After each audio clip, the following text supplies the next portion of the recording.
If you've got 5 minutes to spare and need a refresher on the Game of Thrones saga, here's a quick breakdown of everything that happened in Season 7. Look out for falling shards of the wall. And as if we still have to remind you, there's some gnarly HBO-style mature content coming at you. Keep all 3 eyes open.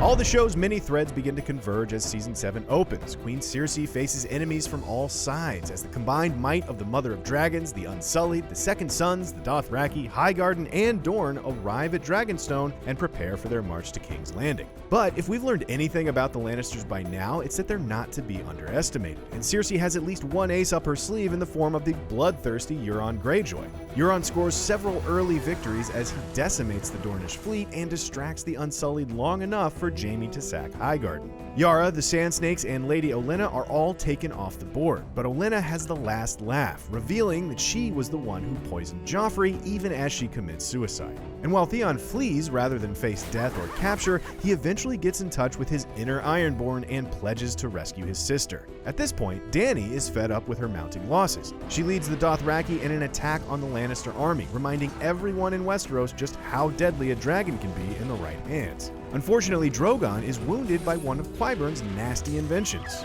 this big-ass arrow. Things aren't going swimmingly in Winterfell either, even as Arya and Bran finally make their way home for a family reunion. Jon and Sansa bicker over how to lead the North. Jon decides to travel to Dragonstone and form an alliance with Daenerys, leaving Sansa to watch over the North, while the sneaky Littlefinger does his sneaky little thing. Littlefinger nearly succeeds in turning the Stark sisters against one another, but he finally pushes his luck too far.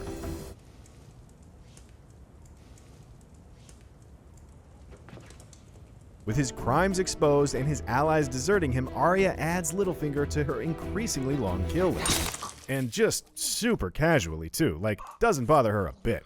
Jon and Dany don't get along at first, mostly because Jon is too worried about the White Walkers to be intimidated by Westeros' newest would-be queen. Luckily, Tyrion convinces Dany to give Jon a gift of dragonglass as a goodwill gesture. Tyrion then sneaks back into King's Landing to convince Jaime to stop fighting and hold peace talks. To Jaime's surprise, Cersei agrees. To his even bigger surprise, she reveals that she's pregnant again. Jon decides the only way to make Cersei see reason is to travel north of the wall and bring back a white as proof.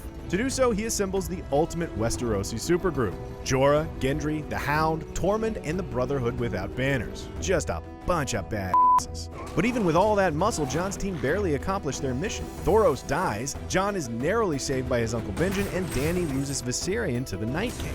But in the end, Jon and Dany are able to bring living proof of the White Walker threat to Cersei. The peace talks are cut short when Jon refuses to stay neutral, as he's now pledged his full allegiance to the Mother of Dragons. Jon also pledges his full something else to Dany, as they don't waste much time before they start singing that Song of Ice and Fire, if you catch my drift.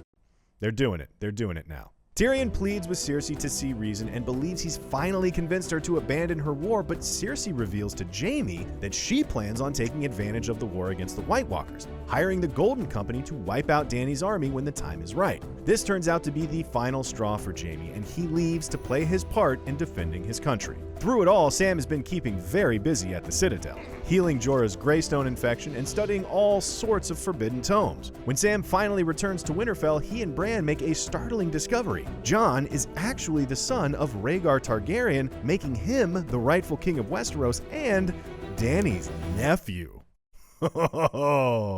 Ancest. That discovery may not matter that much in the end, though. The season ends with the Night King's vast army marching on Eastwatch, and with a newly minted zombie dragon at his command, the Night King is able to finally shatter the wall and begin advancing on Westeros itself. Winter truly has arrived.